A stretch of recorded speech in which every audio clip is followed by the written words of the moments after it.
Hello friends, स्वागत है आपका एक बार फिर से आपके अपने लीगल चैनल में। मैं हूं एडवोकेट सनी शर्मा। दोस्तों, आप में से बहुत सारे लोगों का प्रश्न होता है कि साहब नीचे की कोर्ट्स में तो हम जाते ही हैं, हम देखते हैं चीज़ें कैसी चलती है, लेकिन ऊपर की कोर्ट्स में क्या होता है उसके लिए क्वारीज होती हैं। मैट्रिमोनियल विवाद यदि कोई मेरा सुप्रीम कोर्ट तक पहुंच जाए सर, तो उसमें क्या होगा, कैसे चलेगा। कई बार होता है आपने केस फाइल किया और आपकी पत्नी ने केस को ट्रांसफर कराने के लिए ट्रांसफर पिटीशन फाइल करी सुप्रीम कोर्ट में, और अब आपको उसे कंटेस्ट करने सुप्रीम कोर्ट में जा रहे हैं।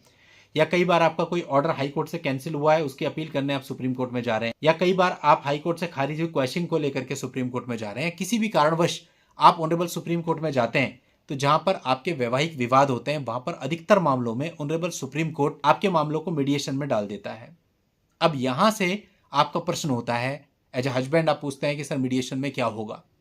देखो, कुछ मामलों में जहां पर लड़की दूर की होती है और लड़की की कमाई का कोई साधन नहीं होता, वहां पर मीडिएशन के लिए पैसा देने को भी लड़के को कहा जाता है। जैसे कि हमारा एक मामला था जिसमें लड़की को 250 किलोमीटर दूर से आना था, लड़की की इनकम का कोई भी प्रूफ नहीं था, तो लड़के को आदेश दिया कि लड़की को 15,000 रुपये पर डेट पे दिया जाए, आने जाने का किराया भाड़ा। अब ये 15,000 रुपये लड़की को दिए जाने थे, अकाउंट नंबर दिया लड़की का, लड़के ने उसमें डिपॉजिट करा दिए क्योंकि उसके बाद ही मीडिएशन होती। अब मीडिएशन हुई, लड़की वहां पर आई, उनका मीडिएशन हुआ। अब आपका जो प्रश्न होता है सर, इस मीडिएशन में होगा क्या। देखो, जो मीडिएटर्स होते हैं वो कोशिश करते हैं आपके मामलों को out of the court settle करने की, और चूंकि सुप्रीम कोर्ट का मीडिएशन होता है तो ऐसा नहीं है कि जैसे नीचे चिकम चिल्लाट होती है, कई बार कोई निष्कर्ष नहीं निकलता, जो मन में आया बोल दिया जाता है।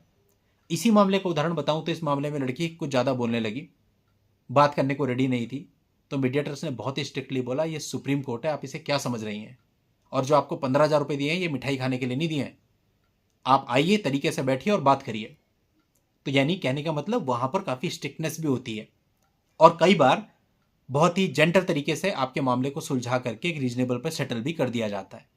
ये एक पॉसिबिलिटी है। अगर लड़की किसी बात पे अड़ जाती है कि नहीं मैं तो करूंगी नहीं भाई, मेरे को तो इतना लाख रुपया चाहिए, जो कि आपके लिए पॉसिबल नहीं है, तो ऐसे में भले ही आप ऑनरेबल सुप्रीम कोर्ट के मीडिएशन में खड़े हैं, लेकिन मानने के लिए उस बात को आप बाध्य नहीं हैं। आप मना कर सकते हैं कि साहब मेरी कैपेसिटी नहीं है।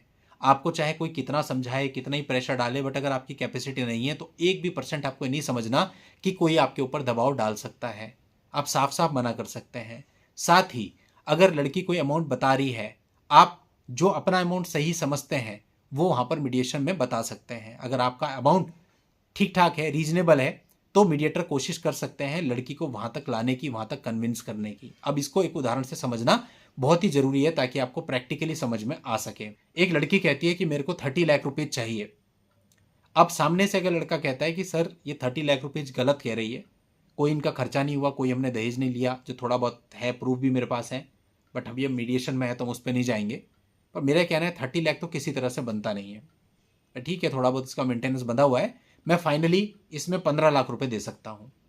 अब ये एक ऐसी फिगर है जिसपे मीडिएटर जो होंगे वो भी इसको एंटरटेन करेंगे, लड़की को भी निगोशिएट करवाएंगे। अभी हमारा एक मामला था उत्तराखंड हाई कोर्ट में, वहां लड़की की डिमांड थी 40 लाख रुपीज, और लड़का कह रहा था कि सर मैं 10 लाख रुपीज दे सकता हूं, 10 या 12 उसने कोट किया था। तो मीडिएटर ने लड़की को समझाया, समझाने के बाद वो 40 से 30 पे आई, लड़का थोड़ा सा और बढ़ा, 12 से 15 पे आया, फिर बात उनकी बनी नहीं, फिर लड़की को और नीचे आना पड़ा, फाइनली लड़की 22 लाख रुपए पे आई और लड़के ने भी 22 लाख रुपए में कंफर्म किया। यानी फिगर ऐसी थी, देखो 40 उसने कोट किया, 22 लाख रुपए में डन हुआ, मामला खत्म हो गया, सारे केसेस खत्म हो गए, अपने अपने घर पे हैं दोनों।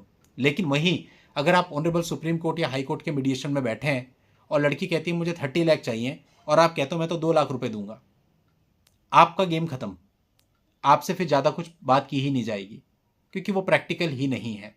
वो एक लड़की है जिसका मेंटेनेंस का एरियर ही आपके ऊपर 4 लाख रुपए रखा है, वो आपसे 2 लाख रुपए लेके क्यों करेगी। इसका तो सीधा सा मतलब हो गया कि आप करने के इच्छुक ही नहीं है। मीडिएटर को ये समझ में आएगा और वो फिर उसमें कोई प्रयास ही नहीं करेगा। बट ठीक है, अगर उन्होंने 30 लाख बोला, आपने बोला सर मैं 10 दे सकता हूं, तो ये एक ऐसी फिगर होगी जिसपे मीडिएटर भी प्रयास करेगा। लड़की को भी वो कहेगा भाई 30 कह रही है, 30 नहीं होगा, 15 लाख रुपए आप ले लो, 15 नहीं तो 16 ले लो, 17 ले लो, कहीं ना कहीं आकर के उसके इर्द गिर्द चीजें सेटल होने की संभावना होगी। यानी जो आप अमाउंट कोट कर रहे हैं वो प्रैक्टिकल भी होनी चाहिए। ये ना हो कि बस खाली आपने सोचा हुआ और कुछ भी बोल दिया जाकर के वहां पे, तो वो तो एक तरह से मीडिएशन खत्म करने वाली बात हो जाएगी। तो अगर मीडिएशन को आपको खत्म ही करना है तो फिर तो इस तरह से कुछ भी बोल दो। बट अगर आप ये सोच के जा रहे हैं मीडिएशन में कि वहां से कोई समाधान निकले, तो हमेशा आपको एक प्रैक्टिकल फिगर वहां पर बताना होगा उसमें निगोशिएशन होगा, निगोशिएशन में आपको थोड़ा बहुत बढ़ना भी पड़ेगा, तो उस हिसाब से फिगर आपको बताना है। और लड़की जो फिगर बता रही है उसको उससे नीचे भी आना पड़ेगा, उस फिगर पे नहीं होगा। अगर लड़की 30 कह रही है तो 30 में कभी नहीं होगा, होगा वही 12-15 के आसपास ही। तो अगर वो 30 कह रही है, आप 10 कह रहे हो, इतना समझ में आता है। लेकिन अगर वो 30 कह रही है, आप 2 लाख कह रहे हो, इट इज टोटली इम्प्रैक्टिकल और आपका मामला बनेगा नहीं। तो उम्मीद करता हूं ये प्रोसीडिंग्स मीडिएशन की आपको समझ में आई होगी। बाकी मेरिट्स पे कोई बात होती नहीं है, और अगर कोई पक्षकार मेरिट पे बात करे तो आपको इग्नोर कर देना चाहिए कि हम इस पर बात करने नहीं बैठे, हम समाधान पे बात करने बैठे हैं। इस पर अगर बात करनी है तो वो कोर्ट के अंदर होगी, हमारे सारे कागज लगे हुए हैं। कई बार हमने देखा मीडिएशन में लड़के पे एक मामला आया था मेरे पास लोकल कोर्ट का। उसमें क्या था कि मीडिएशन में लड़के पे दबाव डाला जा रहा था कि अगली डेट पे आप सैलरी स्लिप लेके आओ। क्यों भाई, क्यों लेके आओ सैलरी स्लिप? मीडिएशन करा रहे हैं ना आप, मीडिएशन कराइए, बस दस्तावेज जो भी है वो हम कोर्ट में दाखिल करेंगे, आपके पास कुछ नहीं देंगे। तो ये चीज़ आपको समझ के चलनी है।